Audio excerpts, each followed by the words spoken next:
Every day, we pass through places with weird names without even noticing. But did you ever wonder where those names came from? Their origins reveal an interesting piece of Texas history. And 90 miles northeast of Dallas is a place that's totally off the hook. Telephone. Aside from a church, community center, and post office, there's not much left here.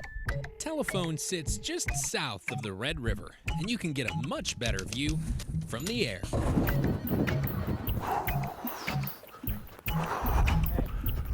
Hey! What are you doing? Well, we can't use the drone to see the river because somebody forgot to renew his drone pilot's license. So I'm getting aerial shots. I'm getting dizzy. I guess I'll hang it up and try again later, because there's still one ringing question. How did this town get the name Telephone? To find out, we have to go back to the 80s. The 1880s? I don't own anything from the 1880s. Obviously.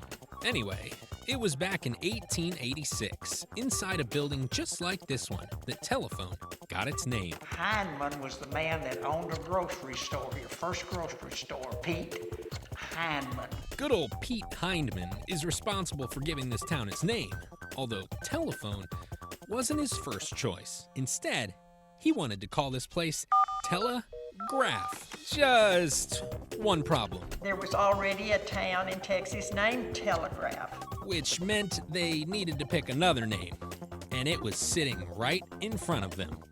Literally. Alexander Graham Bell had only invented the telephone 10 years earlier, and this was one of the earliest places to get one. Where was it? In Pete Hindman's grocery store. He had the only telephone in telephone. So they just submitted the name Telephone and it was accepted. Having a telephone may have been ahead of the times in 1886, but in 2021? You can't get another landline down here though. They won't put the lines in for you. If we were ahead of the times back then, we've regressed since then, is all I can say. So you can't get a phone line, the cell service is horrible. Why don't we just rename this town after a piece of technology that actually does work here? Like, I don't know, a drone. Oh wait, that's right. At least one of us came prepared.